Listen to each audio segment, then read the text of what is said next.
अच्छी बनेगी। सभी लोग गाइए थाली की सेवा करते हुए। संतन के संग लाग रे तेरी अच्छी बनेगी। अच्छी बनेगी तेरी बिगड़ी बनेगी। अच्छी बनेगी तेरी बिगड़ी बनेगी। संतन के संग लाग रे तेरी अच्छी बनेगी। संतन के संग लाग रे तेरी अच्छी बनेगी। अच्छी बनेगी तेरी किस्मत जगेगी। अच्छी बनेगी तेरी किस्मत जगेगी। संतन के संग लाग रे तेरी अच्छी बनेगी। संतन के संग लाग रे तेरी अच्छी बनेगी। संतन के संग लाग रे तेरी अच्छी बनेगी। ध्रुव की बन गई प्रहलाद जी की बन गई। ध्रुव की बन गई प्रहलाद जी की बन गई। ध्रुव की बन गई प्रहलाद जी की बन गई। ध्रुव की बन गई प्रहलाद जी की बन गई। ध्रुव की बन गई प्रहलाद जी की बन गई। हरि सुमिरन वैराग रे तेरी अच्छी बनेगी। हरि सुमिरन वैराग रे तेरी अच्छी बनेगी। संतन के संग लाग रे तेरी अच्छी बनेगी। संतन के संग लाग रे तेरी अच्छी बनेगी। संतन के संग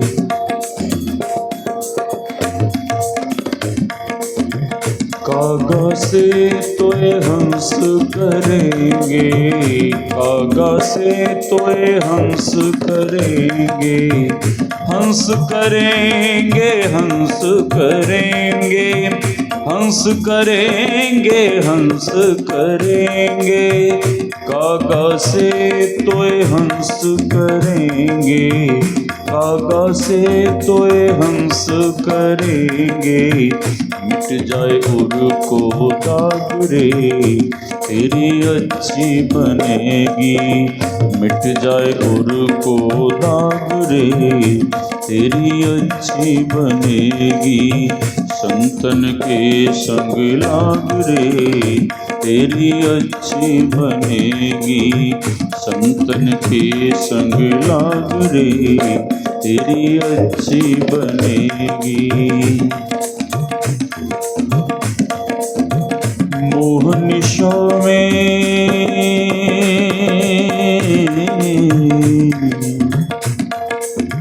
मोह निशा सब सोबनिहारा। मोह निशा सब सोबनिहारा। देख सपन अनेक प्रकारा।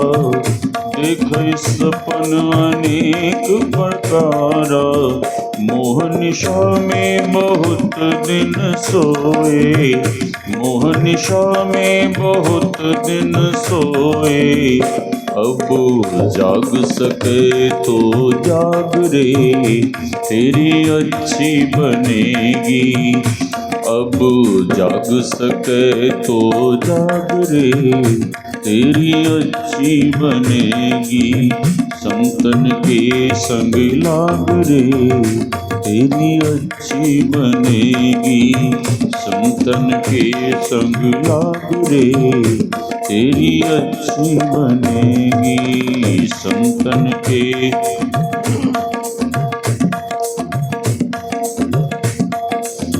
कहत कबीर सुनो भाई साधो। कहत कबीर कबीरा कबीरा जब हम पैदा हुए। जग हसे हम रोए, जग हसे हम रोए, ऐसी करनी कर चलो, ऐसी करनी कर चलो, हम हंसे जग रोए, हम हंसे जग रोए। कहत कबीर सुनो भाई साधो, कहत कबीर सुनो भाई साधो, राम भजन को ओ गुरु भजन को लाग रे, तेरी अच्छी बनेगी संतन के संग लाग रे, तेरी अच्छी बनेगी संतन के संग लाग रे, तेरी अच्छी बनेगी, अच्छी बनेगी तेरी बिगड़ी बनेगी, अच्छी बनेगी तेरी किस्मत जगेगी, संतन के संग लाग रे, तेरी अच्छी बनेगी, संतन के संग लाग रे, तेरी अच्छी बनेगी, संतन के संग लाग रे, तेरी अच्छी बनेगी, तेरी बिगड़ी बनेगी, तेरी किस्मत जगेगी, संतन के संग लाग रे, तेरी अच्छी बनेगी, संतन के संग लाग रे, तेरी अच्छी बनेगी। बोलिए श्री सद्गुरु महाराज।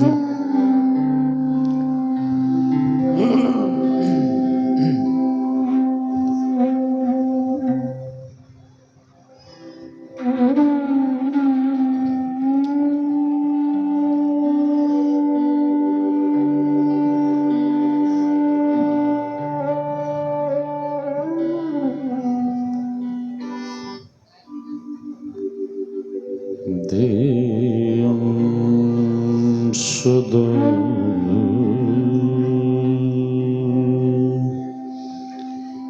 परिभवग्नमभीष्टदोहम्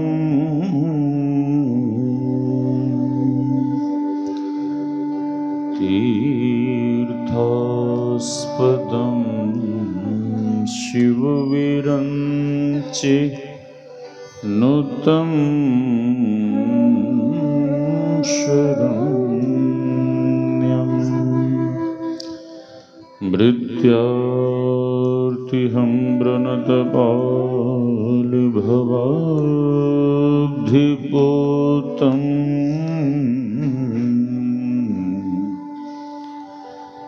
वन्दे महापुरुषते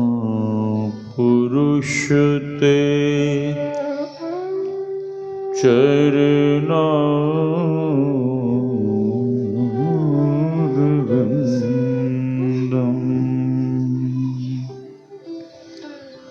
गुरुर्ब्रह्मा गुरुर्विष्णुः गुरुर्देवो महेश्वरः गुरुर्साक्षात् परं ब्रह्म तस्मै श्री गुरवे नमः। धन्य धन्य सद्गुरु सुखदो महिमा कहीं न जाए। जो कछु कहूँ तुम्हारी कृपा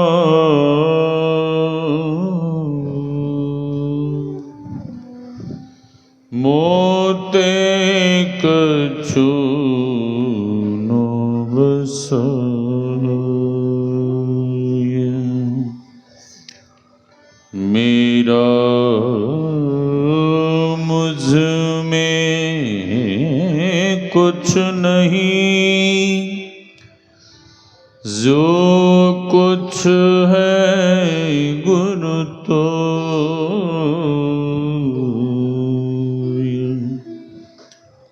तेरा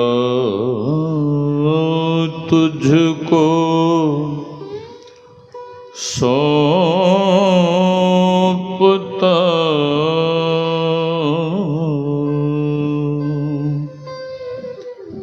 क्या लगेगा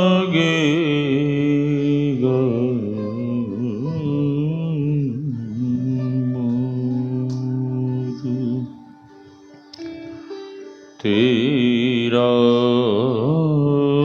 तुझको सौंपता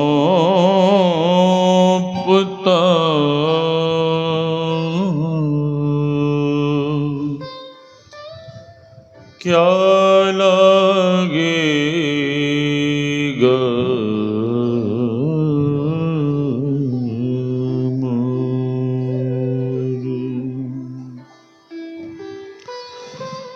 आसन पर आसीन परमाराध्य सद्गुरु महाराज के युगल चरणों में कोटि कोटि नमन। इस पावन मंच पर विराज रहे पूज्य साधुचरण, इस ज्ञान यज्ञ में पधारे हुए पूज्य गुरुजन, सत्संग प्रेमी महानुभावों, माताओं एवं भक्तिमती बहनों, आप सबों के भीतर विराज रहे परमात्मा स्वरूप आत्मा को हम वंदन करते हैं। सिया राम मैं सब जग जानी, करो प्रणाम जोर जुग पानी। यही भाव लिए हम आप सत्संग ज्ञान रूपी गंगा में अवगाहन कर अपने तन, मन और अंतःकरण को शुद्ध तथा पवित्र बनावे। अभी हम आप श्री रामचरितमानस सार सटीक से सत्संग की महिमा के संबंध में अनिल बाबू के द्वारा पाठ श्रवण कर रहे थे। और ये सत्संग भी अनिल बाबू ही करवा रहे हैं ना। हाँ, श्री सद्गुरु। कई बार मैं मोबाइल को उठाता हूँ फ़ोन करने के लिए, जो अनिल बाबू सत्संग करवा रहे हैं ना, तो इनको मैं एक दो बार फ़ोन करना चाहा। अब दो दो नाम, हाँ नंबर अलग है लेकिन नाम एक ही। अब किसको फ़ोन करें, किसको लगेगा, क्या होगा, तो चाह के भी मैं फ़ोन नहीं कर पाया। तो यह सत्संग ज्ञान यज्ञ गुरु महाराज के प्रिय भक्त आदरणीय श्री अनिल बाबू और उनके भ्राताश्री बाल गोपाल सभी लोग मिलकर, क्योंकि सहयोग सभी लोगों का होता है, तन से, मन से, किसी न किसी तरह से, धन से। जैसे अभी आप लोग सत्संग में आए, श्री सद्गुरु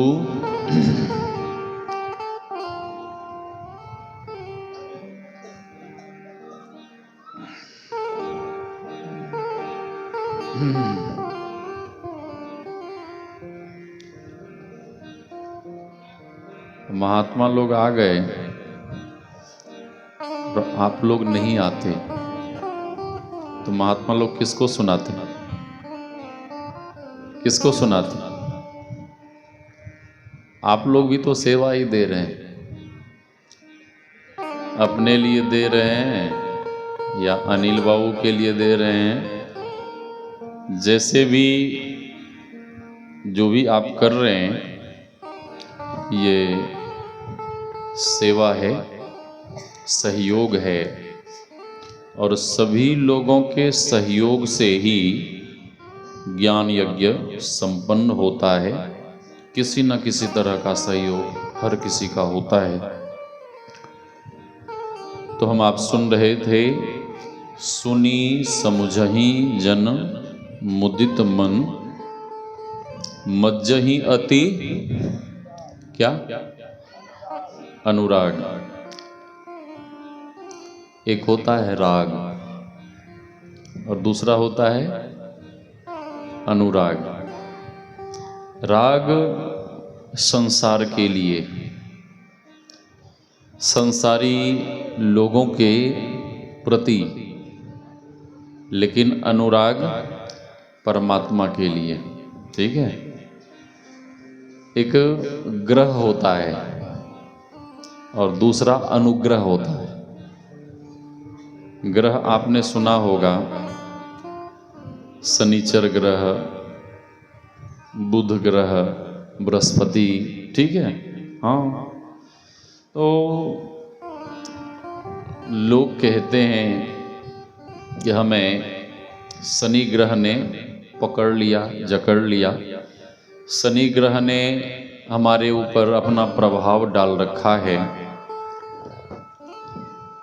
तो ऐसा ही एक व्यक्ति संत के पास गया, तो संत ने कहा कि सुनो, इस ग्रह से तुम बचना चाहते हो तो सद्गुरु का चरण शरण ग्रहण कर लो, दीक्षा लेकर भजन में लग जाओ।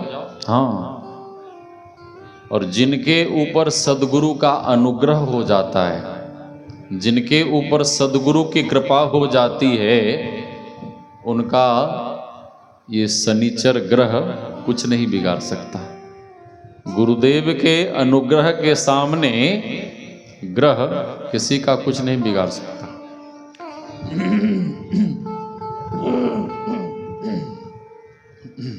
श्री सद्गुरु, बैठ जाइए बाबा, सबका ध्यान बट रहा है।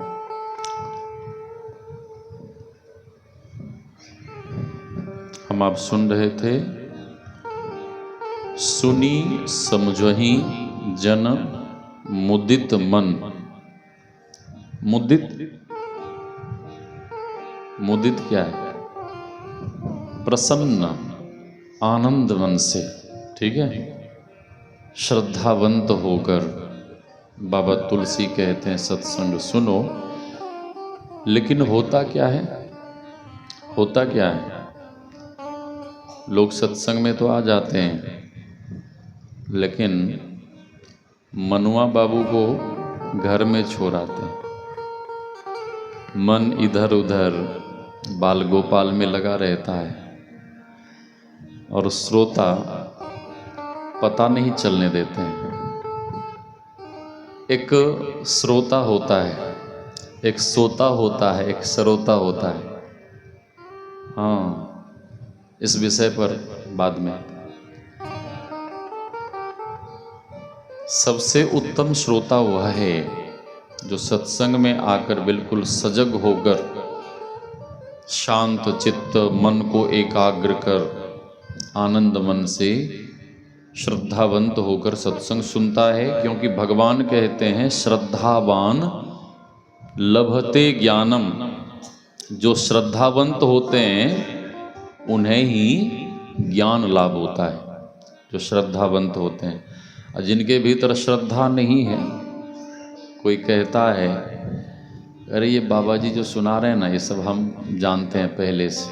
हाँ, तो उन्हें ज्ञान लाभ नहीं होता है। एक महापुरुष ने कहने की कृपा की,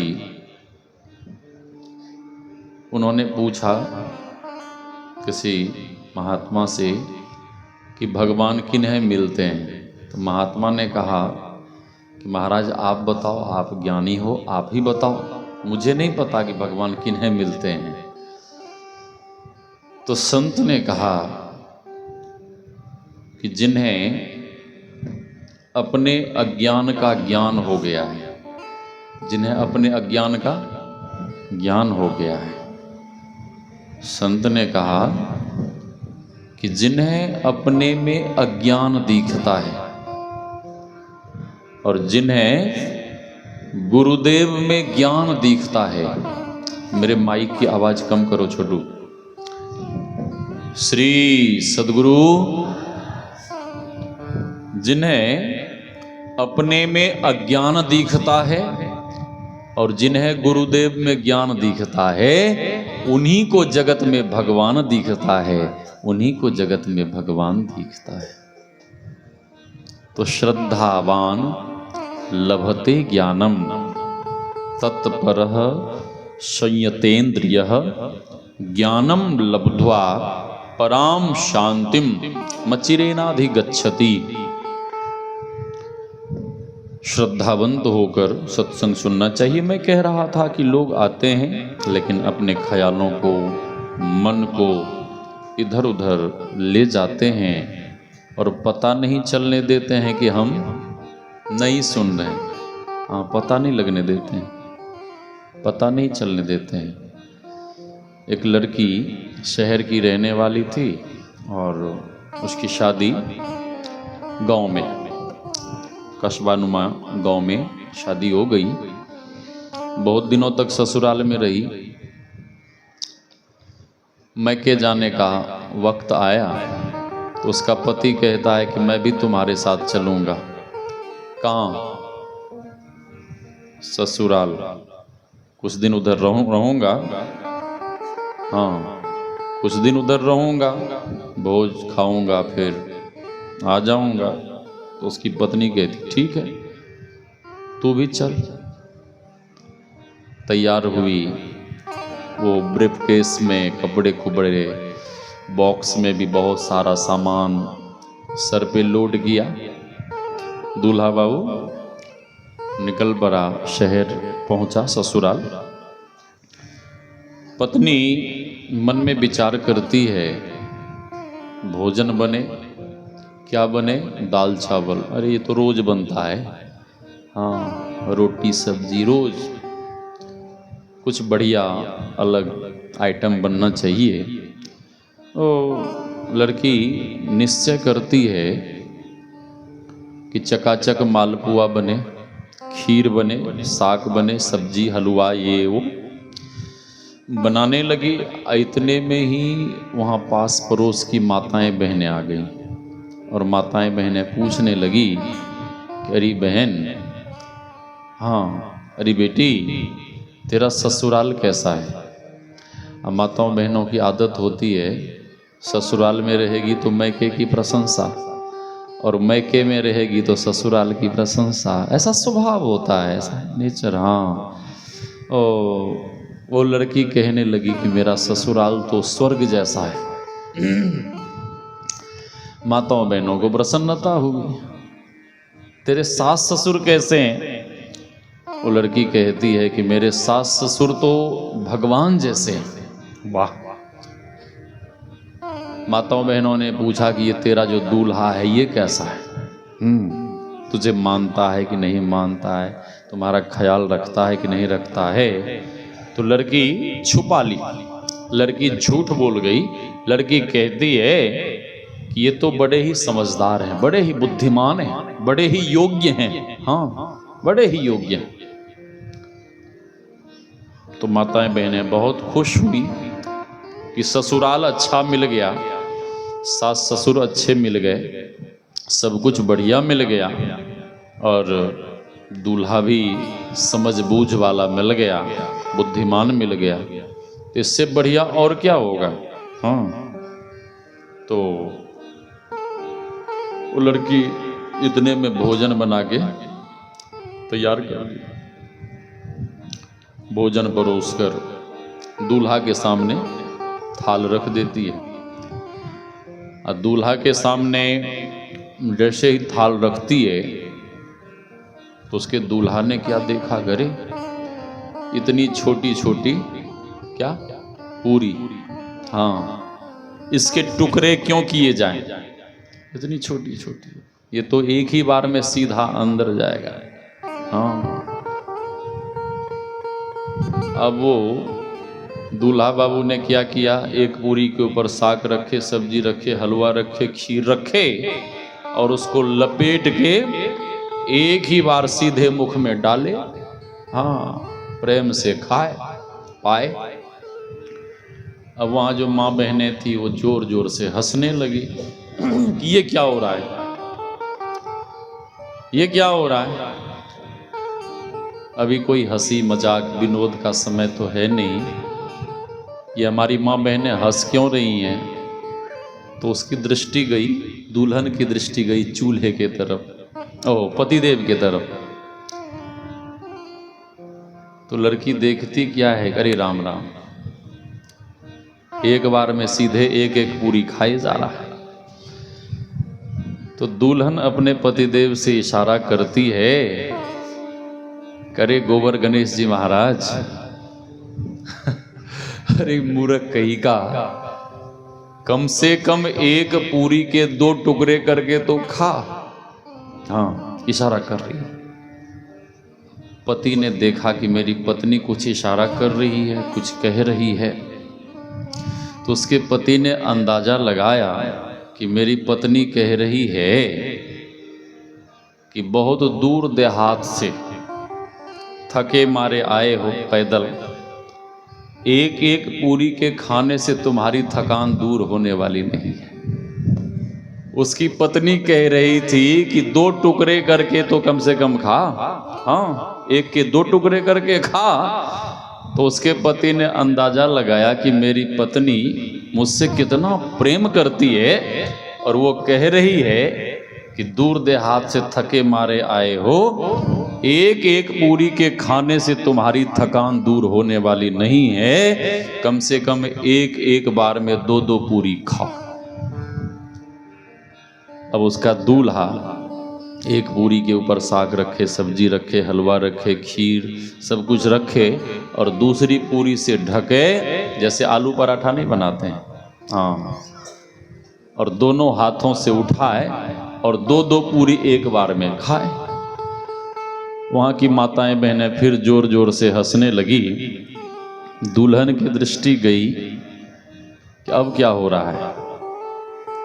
तो उसकी पत्नी देखती, हरे राम राम, पहले तो एक एक खा रहा था, अब 2-2 एक बार में खा रहा है। तो उसकी पत्नी सर पीटने लगी। तो उसके पति ने देखा कि पत्नी फिर कुछ इशारा कर रही है।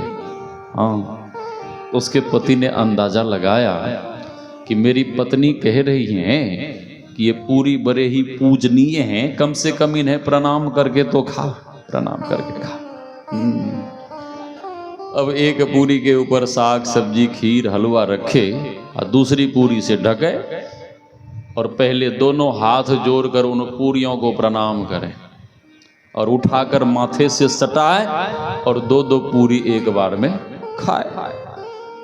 फिर दुल्हन देखती है, दुल्हन को गुस्सा चढ़ा और वो लड़की कहती है चूल्हे से, करो अरे ओ चूल्हे, तुम जैसे पहले जल रहा था अभी भी वैसे जले जा रहा है, कम से कम अपनी आंच को तो धीमा कर ताकि एक एक पूरी बने और मेरा पति एक बार में एक एक पूरी खाए। हाँ, अच्छा, वो लड़की पता नहीं चलने दे रही थी, तो क्या वहाँ की माताओं बहनों को पता नहीं लग रहा था कि इसका पति कितना समझदार है? सब पता लग रहा था, ठीक है, सब पता लग रहा था। उसी तरह से बहुत लोग आते हैं और उन्हें लगता है कि गुरु महाराज को पता नहीं चलता होगा। जिन गुरुदेव को सब कुछ पता है, पदावली में गुरुदेव ने लिखने की कृपा की, अंतरपथगामी अतिनिह कामी अंतर्यामी हैं, सदगुरु अंतर्यामी हैं। गुरु महाराज को सब कुछ पता लगता है कि आप सत्संग सुन रहे हैं कि नहीं सुन रहे हैं, आपका मन सत्संग में है या संसार की तरफ, सब कुछ पता लगता है। तो मैं कह रहा था, सुनी समुझहि जन्मुदित मन, संत वचन वह सुधा, देव भी जिसके सदा भिखारी, संत वचन वह धन जिसका है, नर प्रधान अधिकारी, मृत्यु अमर बन जाता जिससे वह संजीवन रज है। संत वचन सब भव रोगों का राम बाण भेषज है। कौन बताए संतों की वाणी में कितना बल है। दासी सुत देवर्षि बन गया। नारद जी पूर्व जन्म में कौन थे? श्री सद्गुरु नारद जी कौन थे पूर्व जन्म में? दासी पुत्र थे। हाँ, दासी पुत्र थे। उनकी माँ साधु संतों की सेवा करती। ये छोटा सा बालक संग में जाता, सेवा में हाथ बटाता। हाँ, और साधु संतों के साथ इतना मन रम गया, इतना मन लग गया। वो छोटा सा बालक कहता है कि हे संत भगवान, हमें आपके संग ही चलना है। चातुर्मास बिताकर जब संत लोग जाने लगे तो बालक कहता है कि हमें भी आपके संग ही चलना है, अब मैं घर में नहीं रहूंगा, मुझे भी बाबा जी बनना है। तो संत लोगों ने कहा, अरे तू माँ का एक ही एक बेटा है, और तू यदि संत बन गया, हमारे संग चला गया, तो तेरी माँ कितनी गालियां देगी कि देखो साधु महात्माओं की हमने इतनी सेवा की और ये बाबा जी बहला फुसला के मेरे बेटे को लेके चले गए। हाँ, इसलिए तू घर में ही रह, मैंने तुझे दीक्षा बता दिया है, घर में ही बैठकर भजन ध्यान कर। हाँ, अच्छा, घर के बच्चे लोग जब छोटे होते हैं, हाँ, तो साधु महात्मा लोग पूछते हैं, अरे तुमने दीक्षा लिया है? तो बच्चा के बोलने के पहले उसके माँ बाप बोल जाते हैं कि महाराज जी बच्चा अभी छोटा है, जब बड़ा होगा तो, हाँ, बड़ा होगा तो दीक्षा ले लेगा।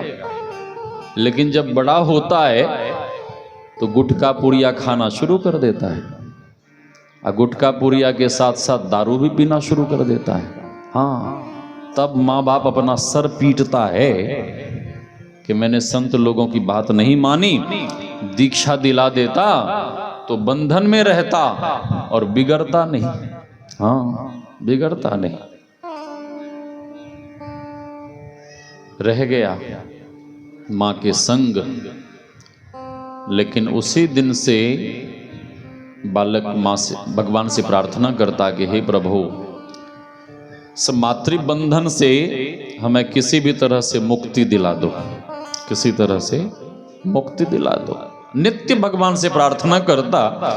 एक दिन मैया गई गैया दूहने के लिए, गौ दोहन के लिए, दूध निकालने के लिए, और जैसे ही गाय दूहने गई, संध्या का समय था, थोड़ा अंधेरा हो गया था। अब मार्ग में सर्प था, वो दिखा नहीं, उसके ऊपर पैर पड़ गया और सर्प ने काट लिया।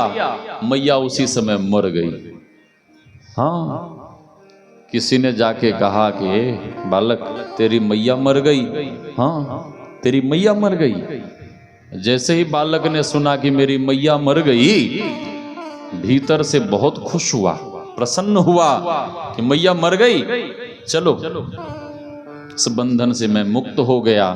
लेकिन फिर मन में सोचने लगा कि यदि बाहर से खुश होऊंगा तो दुनिया वाले हमें गालियां देंगे कि देखो इसकी मैया मर गई और ये खुश हो रहा है।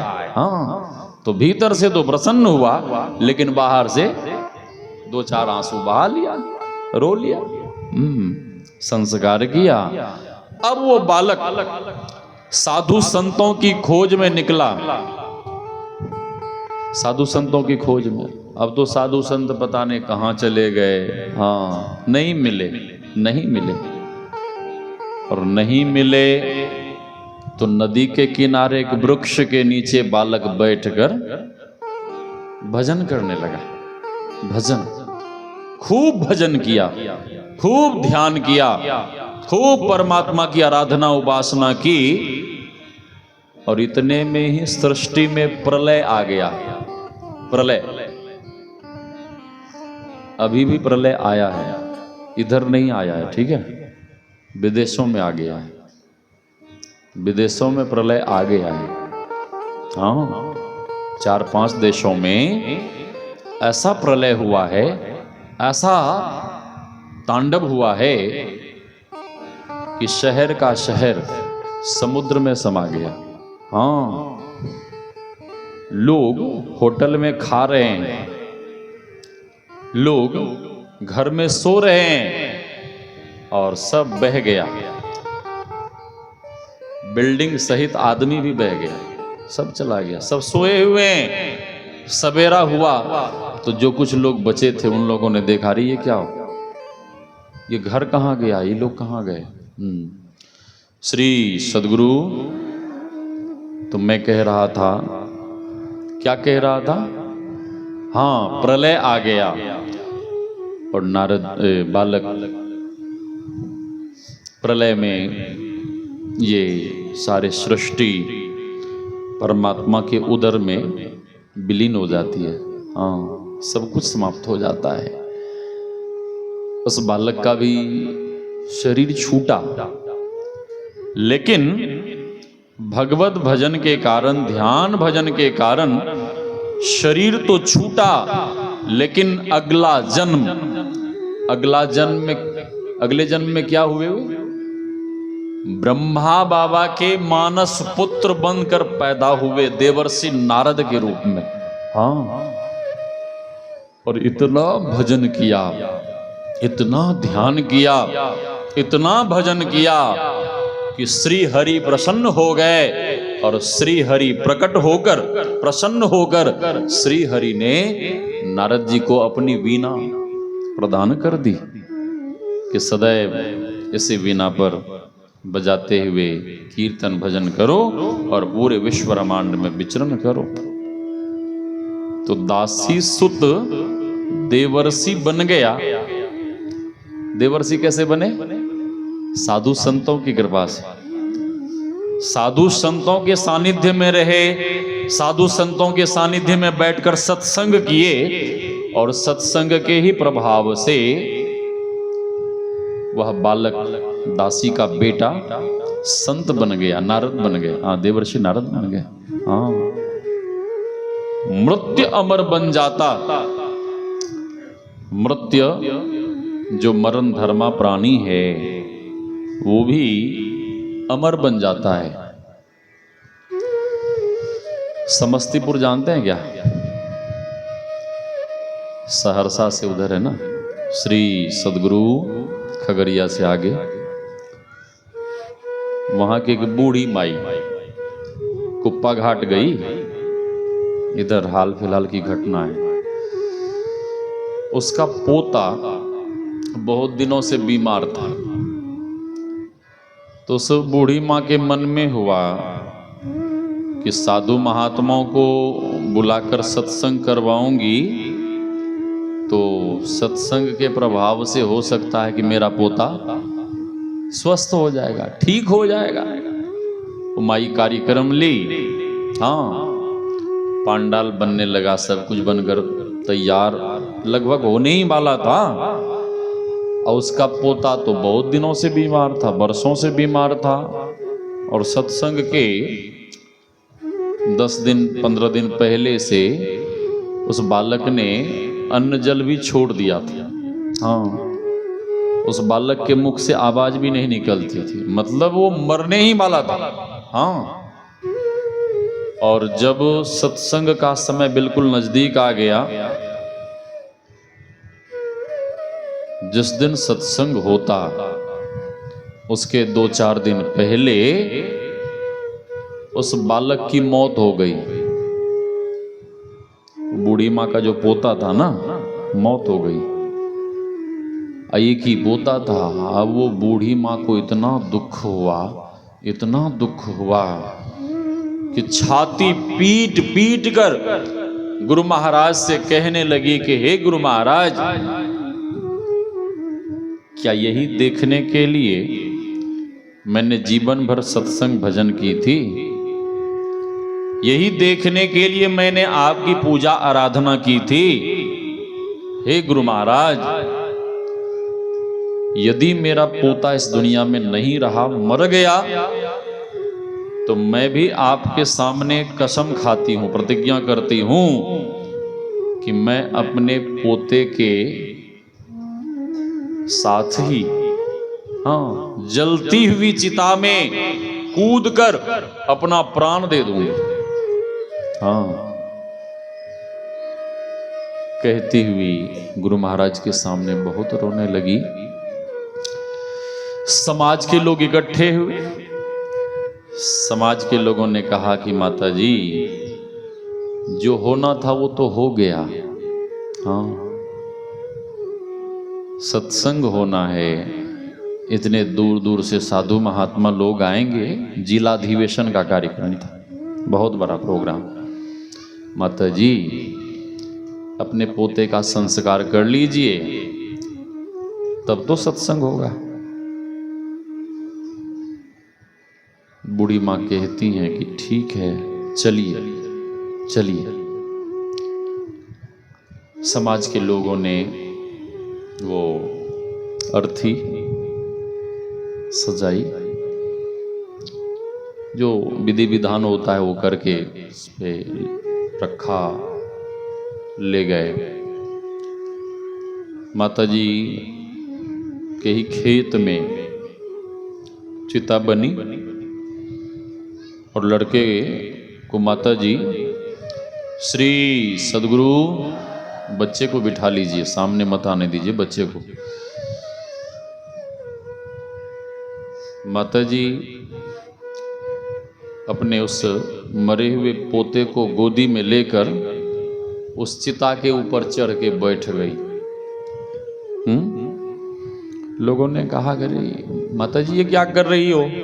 हाँ, तेरे पोते का संस्कार होगा, तुम्हारा संस्कार नहीं होगा। हाँ, ये तुम क्या कर रही हो? नीचे उतरो। बूढ़ी माँ नहीं मानी।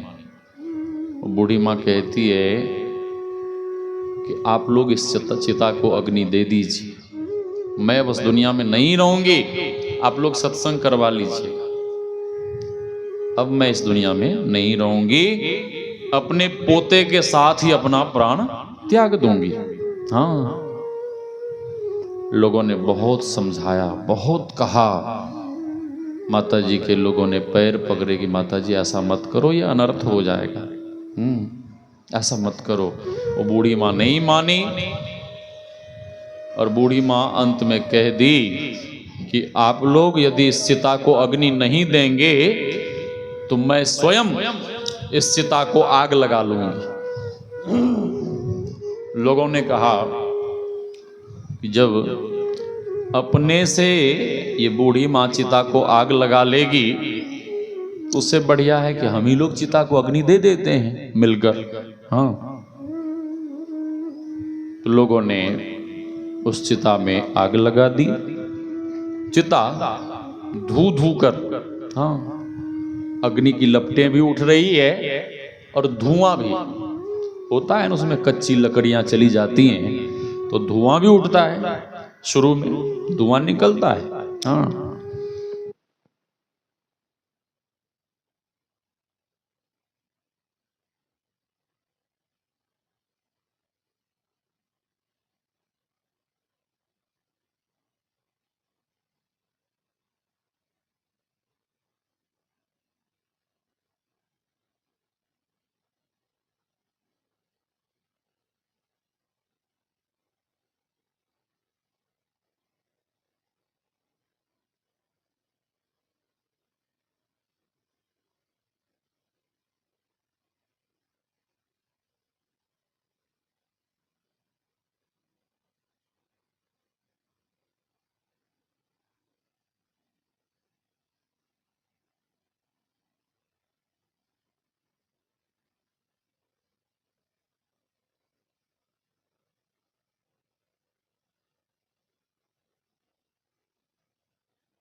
श्री सदगुरु महाराज की जय। श्री सदगुरु जनरेटर बंद मत करना भाई, 10-20 मिनट चलने दो बस, उसके बाद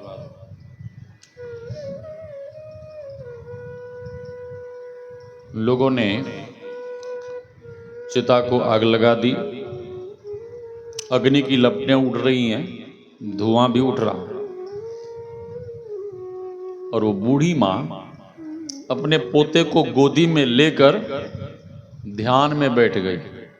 हाँ, ध्यान में जप कर रही है, ध्यान कर रही है, गुरु महाराज से प्रार्थना कर रही है कि हे गुरुदेव, मेरे पोते के आत्मा को शांति प्रदान करने की कृपा करेंगे, मेरे पोते का कल्याण करने की दया करेंगे।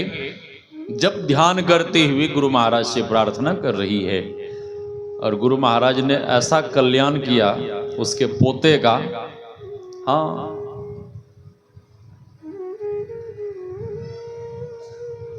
ध्यान में बैठी है, प्रार्थना कर रही है, आंखों से अविरल अश्रु धारा बह रही है, रो रही है, रो रही है, ध्यान में बैठी है, जप कर रही है, रो रही है। और उसी समय गुरु महाराज की ऐसी कृपा हुई, गुरु महाराज की ऐसी कृपा हुई कि माई तो आंख बंद कर रो रही है, और उसका मरा हुआ पोता उसी समय जीवित होकर उसके गोदी में हाथ पैर चलाने लगा। उस बूढ़ी माँ की आंख बंद है, ठीक है, रो रही है। जब उसका पोता हाथ पैर चलाने लगा तो बूढ़ी माँ के मन में हुआ कि किसी ने मेरे गोदी में बाहर से लकड़ी तो नहीं डाल दिया, हाँ, बाहर से लकड़ी तो नहीं फेंक दिया।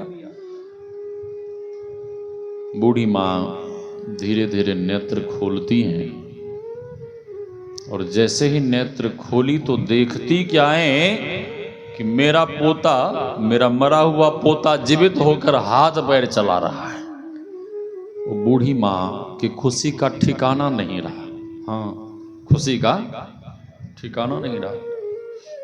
अब तो बूढ़ी माँ अपने पोते को सीने से लगाकर उसी चिता के ऊपर खड़ी हो गई, हाँ, खड़ी हो गई।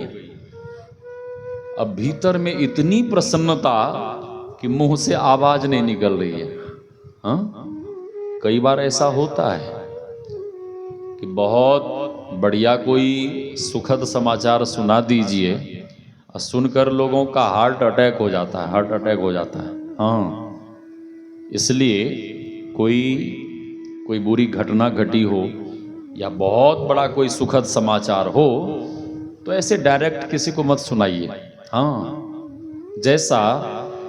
जैसे कि प्रभु श्री राम वन को गए थे, और वन से जब लौटने का समय आया था उसके पहले हनुमंत लाल जी महाराज भरत से मिले थे, और महाराज भरत हनुमंत लाल जी से कहते हैं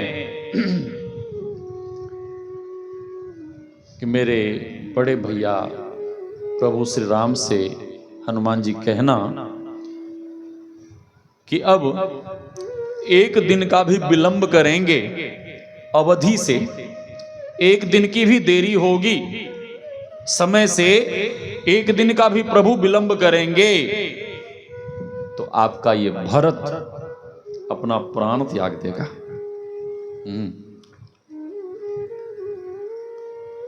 इतना प्रेम, इतना स्नेह बड़े भाई से।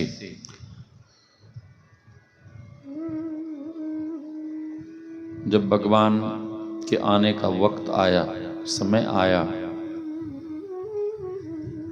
तो आपको पता होगा कि भगवान सीधे नहीं पहुंचे। हाँ, सीधे नहीं गए।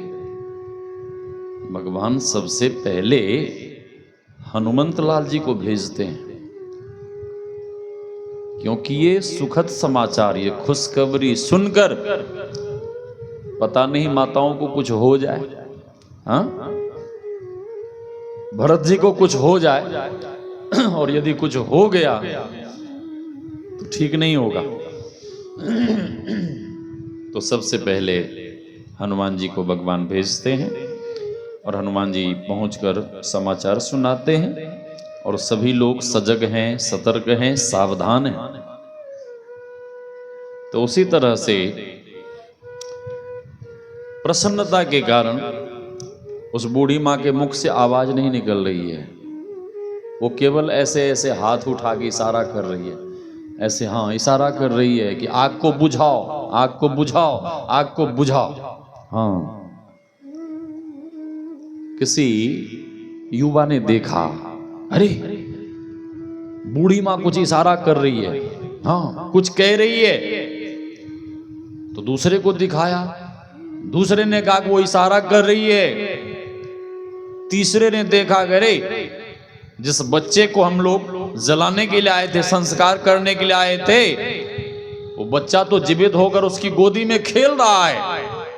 अब तो लोगों के खुशी का ठिकाना नहीं रहा। हाँ, सब गांव के तरफ दौड़े, कोई बाल्टी लेके, कोई घड़ा लेके जल, हाँ पानी लेकर दौड़े, कोई पानी फेंक रहा है, कोई मिट्टी उठा के फेंक रहा है। किसी तरह से उस जलती हुई चिता को लोगों ने शांत किया, अग्नि को बुझाया।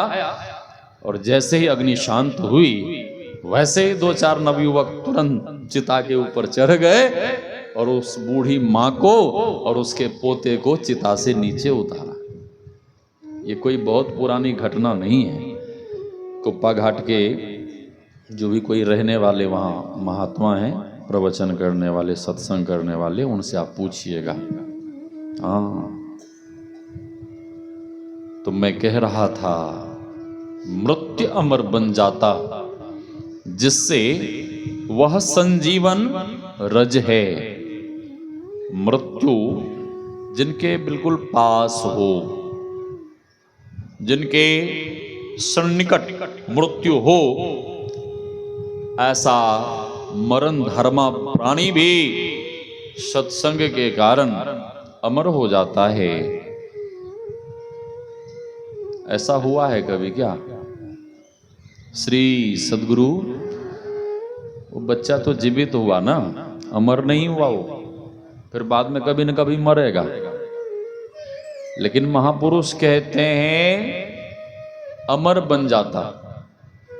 ऐसा हुआ है कभी? आप लोगों को पहले भी मैं बहुत बार सुना चुका हूं। हाँ, ऐसा हुआ है क्या मास्टर साहब? मरण धर्मा प्राणी सत्संग के प्रभाव के कारण अमर हो जाए, मैं सुनाया हूं, बस याद दिलाना चाहता हूं। महाराज परीक्षित को मृत्यु का श्राप लगा था ना। समीक मुनि के पुत्र श्रृंगी ऋषि ने श्राप दिया था, ठीक है। और महाराज परीक्षित को जब पता लगा तो महाराज परीक्षित राजपाट सब कुछ छोड़ छाड़ के निकल पड़े। किनकी खोज में? किनकी खोज में निकले? हाँ, संत सदगुरु की खोज में निकले।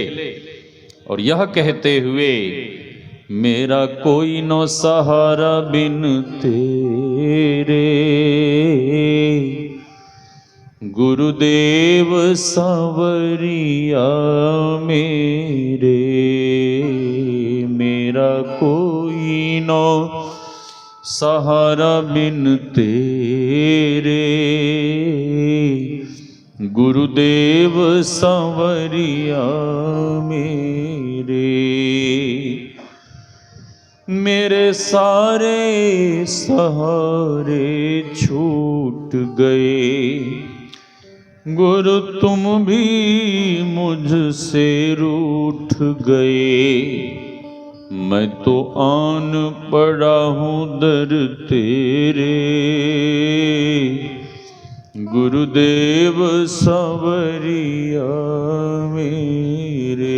हे गुरुदेव, अब मैं राजपाट सब कुछ सर्वस्व छोड़कर आपके दर पे आ गया हूं। हाँ, हमारी सहायता करो। 88,000 ऋषियों के बीच महाराज परीक्षित बैठे, सभी ऋषि लोग इकट्ठे हुए। हाँ, लेकिन अभी तक गुरुदेव भगवान नहीं आए हैं। गुरुदेव भगवान नहीं आए। बस पुकार सुनकर गुरुदेव भगवान भी आ रहे हैं, मार्ग में हैं। और मार्ग में उस संत को देखकर कोई कहता ये नंगा बाबा है, कोई कहता पागल बाबा है, हाँ, कोई कहता अवधूत है,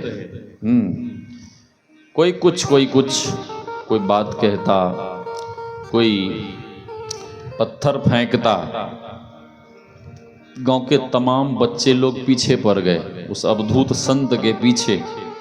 और वे अवधूत संत जब उस सभा में, ऋषियों की सभा में पहुंचे, तो गांव के बालकों ने क्या देखा? जो पागल बाबा कह रहा था, नंगा बाबा कह रहा था, उन लोगों ने क्या देखा कि जो 10-10 हजार वर्ष के ऋषि मुनि लोग हैं, लंबी लंबी सफेद दाढ़ी वाले, ऐसे संत भी इस बाल संत को साष्टांग दंडवत प्रणाम कर रहे हैं, इनके चरणों में लोट पोट कर रहे हैं। अरे ऋषि तो कर ही रहे हैं, साथ ही साथ हमारे जो चक्रवर्ती सम्राट हैं, कौन? महाराज परीक्षित, वो भी इनके चरणों में बिल्कुल दंडवत प्रणाम कर रहे हैं, उनके चरणों की पूजा कर रहे हैं, वंदना कर रहे हैं। लोगों ने कहा कि जिसे हम पागल बाबा कह रहे थे, ये कोई साधारण संत नहीं है। इसका मतलब है कि ये पहुंचे हुए कोई संत हैं। और वे संत कौन थे? कौन थे? सुखदेव जी महाराज। हाँ, व्यास पुत्र सुखदेव जी महाराज, जो जन्म के साथ ही सब कुछ छोड़कर संत बन गए।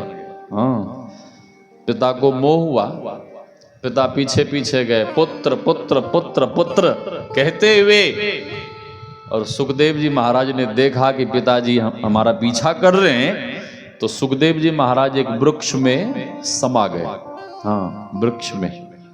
और वृक्ष के भीतर से भी आवाज आने लगी, पुत्र पुत्र पुत्र। व्यासदेव जी महाराज ने कहा कि पुत्र, ये कैसी बात, तुम हमारे पुत्र हो तो मैं तुम्हें पुत्र पुत्र कह रहा हूं, हाँ, और तुम हमें भी पुत्र कहकर पुकार रहे हो। तो सुखदेव जी महाराज ने कहा कि किस जन्म के, कितने बार? हाँ, एक बार मैं आपका बेटा बना तो आप, ए बहादुर बाबा, श्री सदगुरु, ध्यान इधर उधर जाइएगा तो हमारा भी लाइन कट जाएगा। श्री सदगुरु। सुखदेव जी महाराज ने कहा कि ये जो पुत्र पुत्र, आया जा, जगह है। श्री सदगुरु नंद किशोर बा कहिए थोड़ा इधर खिसक जाने के लिए, उनको कहिए ना इधर गुरु महाराज के बगल में इधर आ जाने के लिए। श्री सदगुरु महाराज की जय। बैठो, वहां बैठिए, वहां जगह है। श्री सदगुरु महाराज। तो एक बार मैं आपका पुत्र बना तो पुत्र पुत्र कहते हुए आप यहां तक आ गए, और आप हमारे कितने बार पुत्र बने, क्या कभी मैं आपके पीछे पीछे गया? हाँ, जैसे अर्जुन को अभिमन्यु ने कहा, हाँ, कि एक बार बेटा बना तो आप भगवान के साथ यहां तक आ गए। हाँ, महाराज परीक्षित पूछते हैं कि गुरुदेव, मरण धर्मा प्राणी को क्या करना चाहिए? सुखदेव जी महाराज ने कहा, अरे राजन, मेरे आने की देरी नहीं हुई, मैं जैसे ही पहुंचा और तुम प्रश्न करना शुरू कर दिए, प्रश्नों की तुमने झड़ी लगा दी। अरे कोई आता है तो उसको पहले बैठने के लिए कहा जाता है। हाँ, आसन, जल, जो भी है, सेवा, स्वागत।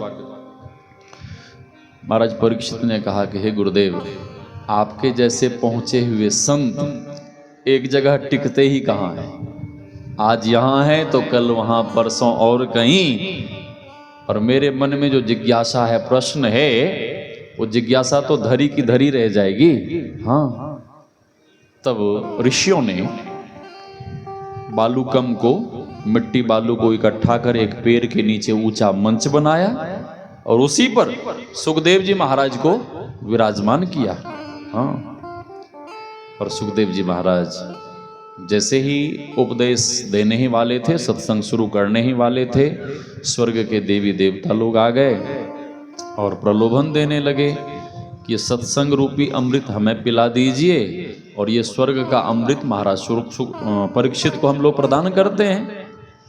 तो सुखदेव जी महाराज ने महाराज परीक्षित से कहा कि तुम खुद निर्णय करो कि तुम्हें स्वर्ग का अमृत पीना है या सत्संग रूपी अमृत पीना है। तो महाराज परीक्षित बहुत बड़े धर्मात्मा राजा थे।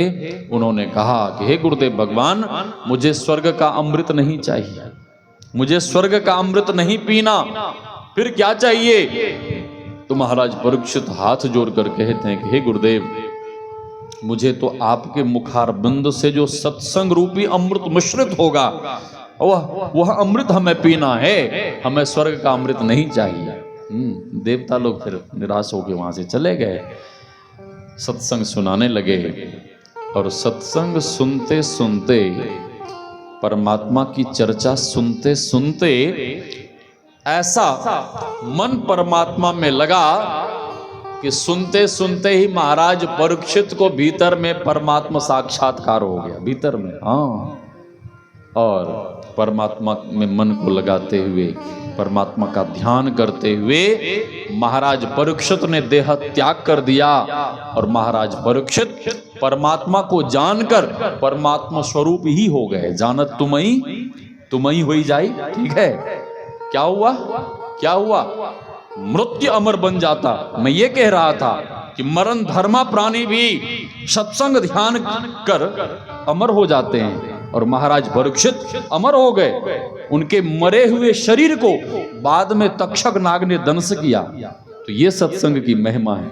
ठीक है, मृत्यु अमर बन जाता जिससे वह संजीवन रज है। तो अधिक नहीं कहते हुए वाणी को विराम। हमारे बीच गुरु महाराज के प्रिय भक्त आदरणीय श्री रमेश बाबा आए हैं, तो दो शब्द उनके मुखारबिंद से भी सुनिए, फिर आरती हो जाएगी। हाँ, रहता है उन्हें और दियो ना, दो शब्द ऐसे बोलेंगे। श्री सदगुरु महाराज की जय। कहियो दो शब्द कहा जाए फिर। श्री सद्गुरु महाराज की जय। श्री सद्गुरु महाराज की जय। श्री सद्गुरु महाराज की जय। पूज्यपाद सद्गुरु महाराज